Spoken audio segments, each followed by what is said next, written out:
오늘 우리에게 주시는 하나님의 말씀 욥기 41장 1절에서 11절에 있는 말씀입니다. 찾으셨으면 다 함께 읽겠습니다. 내가 낚시로 리워야단을 끌어낼 수 있겠느냐? 노끈으로 그 혀를 맬 수 있겠느냐? 너는 밧줄로 그 코를 꿰 수 있겠느냐? 갈고리로 그 아가미를 꿰 수 있겠느냐? 그것이 어찌 내게 계속하여 간청하겠느냐? 부드럽게 내게 말하겠느냐? 어찌 그것이 너와 계약을 맺고 너는 그를 영원히 종으로 삼겠느냐? 내가 어찌 그것을 새를 가지고 놀듯 하겠으며 내 여종들을 위하여 그것을 메어 두겠느냐? 어찌 장사꾼들이 그것을 놓고 거래하겠으며 상인들이 그것을 나누어 가지겠느냐? 내가 능히 많은 창으로 그 가죽을 찌르거나 작사를 그 머리에 꽂을 수 있겠느냐? 내 손을 그것에게 얹어보라. 다시는 싸울 생각을 못하리라. 참으로 잡으려는 그의 희망은 헛된 것이니라. 그것의 모습을 보기만 해도 그는 기가 꺾이리라. 아무도 그것을 격동시킬 만큼 담대하지 못하거든. 누가 내게 감히 대항할 수 있겠느냐? 누가 먼저 내게 주고 나로 하여금 갚게 하겠느냐? 온 천하에 있는 것이 다 내 것이니라. 아멘. 오늘 본문은 하나님께서 리워야단에 관해서 말씀하시는 내용입니다. 오늘 본문 이후에도 리워야단에 관해서 무시무시한 묘사가 계속되지만 사실 오늘 본문만 보아도 리워야단이 상당히 공포스러운 수중 생물임을 알 수 있지요. 욥기 41장 전체에 나온 리워야단에 관한 설명을 쭉 읽다 보면 가장 먼저 떠오르는 동물은 악어입니다. 악어. 물론 악어라고 하기에는 과한 묘사도 있고요. 또 후반부로 가게 되면 입술에서 횃불이 나오고 입에서 횃불이 나오고 콧구멍에서 연기가 난다 이런 표현이 있기 때문에 이건 악어가 아니라 아마도 고대의 상상 속에 있는 동물이거나 멸종된 공룡의 한 종류가 아닐까 이렇게 보기도 합니다. 그러나 본문이 시 형식으로 기록됐다는 점과 시는 장르 특성상 문학적인 비유, 은유, 상징, 과장된 표현, 함축적인 표현을 많이 사용하잖아요. 그런 점에서 저는 리워야단을 악어라고 보는데 큰 무리가 없을 것 같습니다. 다수의 학자들도 리워야단이 악어일 것이다 이렇게 보고 있기 때문에 우리가 지금 사용하는 한국어 성경 말고 그 이전에 썼던 개역 한글 성경에서는 이 리워야단을 악어로 번역을 해 놓았습니다. 물론 다른 여러 가지 이유 때문에 악어가 아니라 고래나 상어, 참치일 것이다 이렇게 보는 경우도 있긴 합니다. 저는 리워야단에 대한 이 본문을 통해 누가 내게 감히 대항할 수 있겠느냐라는 제목으로 하나님께서 우리들에게 주시는 은혜를 나누고자 합니다. 첫째로 저는 욥 앞에 있는 리워야단에 관해서 보려고 합니다. 리워야단은 무섭습니다. 왜냐하면 우리의 통제 밖에 있기 때문이에요. 본문 1절과 2절에서도 보듯이 낚시나 노끈, 밧줄과 갈고리 이런 걸로 리워야단을 포획할 수가 없습니다. 3절을 보면요, 그거는 인간에게 순하거나 친화적인 동물이 아닌 것을 알 수 있죠. 그러므로 4절, 5절처럼 우리는 그것을 길들일 수가 없어요. 키울 수도 없습니다. 그럼 정복은 가능할까요? 아니요. 7절처럼 우리는 창과 작사를 총 동원한다 해도 그것을 이길 방법이 없습니다. 8절 9절처럼 오히려 우리는 두려움에 떨게 되겠지요. 리워야단에 관한 묘사를 보면 그냥 동물 이렇게 보기보다는 괴물에 가깝습니다. 괴물. 그러면 우리에게는 질문이 하나 들지요. 하나님이 왜 지금 리워야단 이야기를 하고 계시냐 이것입니다. 욥은 지금 인생에서 너무나 중대한 문제를 만났어요. 심각한 고난 가운데 거의 초주검 상태가 되어 있습니다. 욥과 세 친구 엘리후와의 긴 논쟁이 끝날 때까지 단 한 번도 나타나지 않으셨던 하나님께서 오랜 시간의 침묵을 깨고 나타나신 거예요. 그러더니 하시는 말씀이 창조 질서, 동물 이야기 이런 말씀을 하고 계십니다. 그리고 이제는 리워야단이라는 무서운 생물에 관해서 말씀하시는 거예요. 참 사랑의 하나님이시라면 이래도 될까요? 하나님이시라면 욥을 좀 위로를 해주시든지, 아니면 조금만 더 참고 견뎌보라고 격려를 해주시든지, 아니면 이게 다 사탄 때문이라고 원인 설명을 해주시든지, 또 그것도 뭐 상황이 맞득치 않으면은 앞으로 잘 될 거다, 나는 너의 인생을 이렇게 해결해 나가고 너의 앞길을 열어줄 거야, 이렇게 무슨 플랜을 발표해 주셔야 그게 위로가 되지 않겠습니까? 근데 하나님은 그런 거 쏙 빼고 창조의 신비, 동물의 신비를 말씀하고 계세요. 만약에 우리가 내 건강이나 가족, 생계와 진로에 있어서 인생 전체가 흔들릴 것 같은 심각한 고난을 만났다고 해봅시다. 그리고 그 문제를 놓고 오랜 시간 기도했는데 마침내 기도 가운데 하나님이 나타나셨어요. 그러더니 내셔널 지오그래픽스 제작, 자연의 신비, 뭐 이런 다큐멘터리나 나올 것 같은 그런 말씀을 우리한테 하시면 우린 더 답답하지 않겠습니까? 어쩌면 하나님께 화가 날지도 모르겠어요. 하나님, 위대하신 거 잘 알았습니다. 정말 신비하게 세상을 지으셨네요. 근데 어쩌라고요 도대체? 이런 질문이 우리에게도 들지 않겠습니까? 그러나 하나님은 곧이어 10절에서 아무도 그것을 격동시킬 만큼 담대하지 못하거든 누가 내게 감히 대항할 수 있겠느냐 말씀하십니다. 리워야다는 인간의 능력으로 이길 수가 없어요.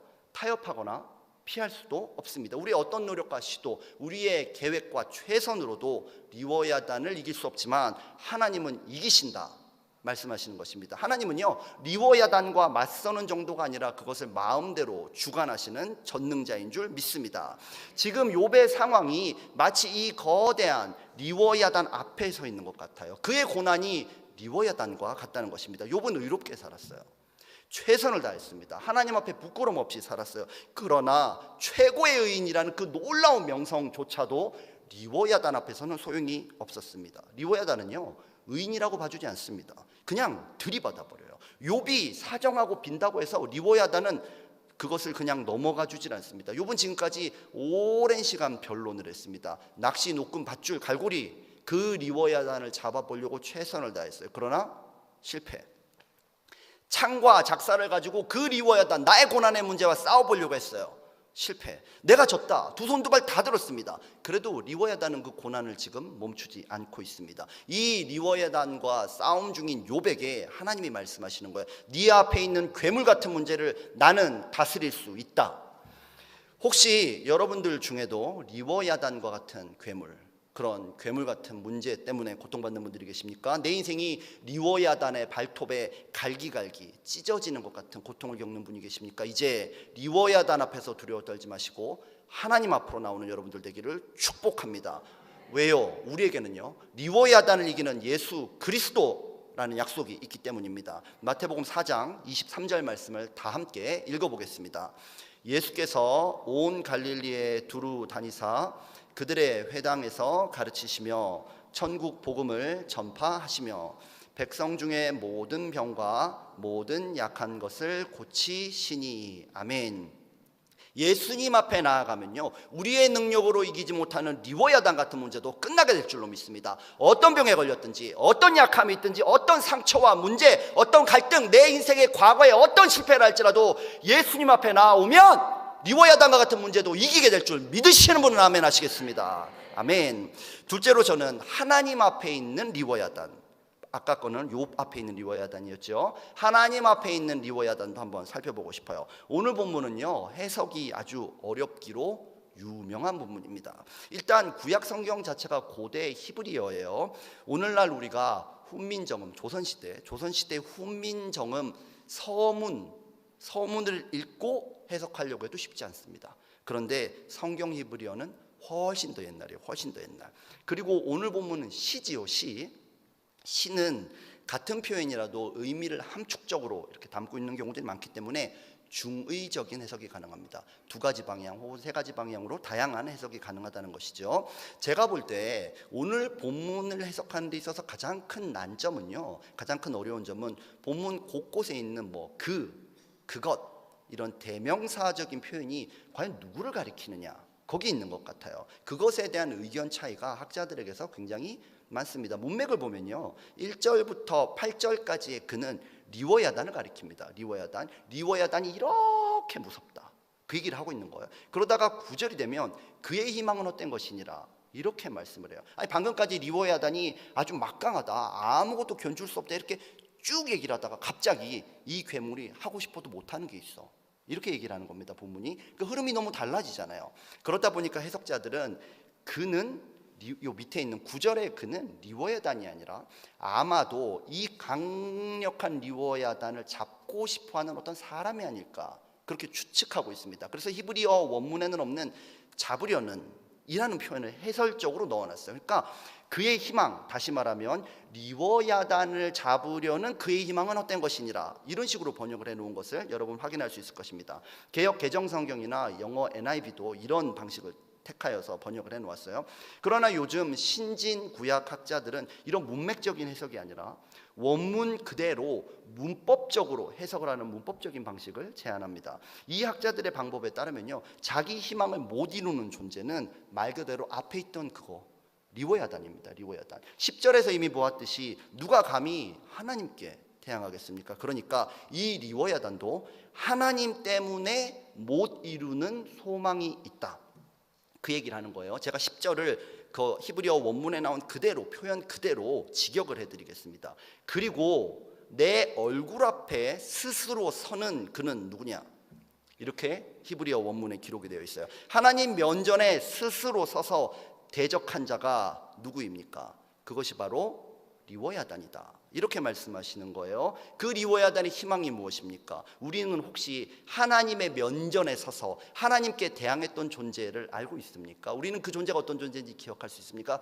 태초부터 시작해서 지금까지, 또 욥의 인생 안에서도 하나님의 면전에 서서 하나님 앞에 스스로를 높이고 하나님께 대적했던 존재 누구입니까?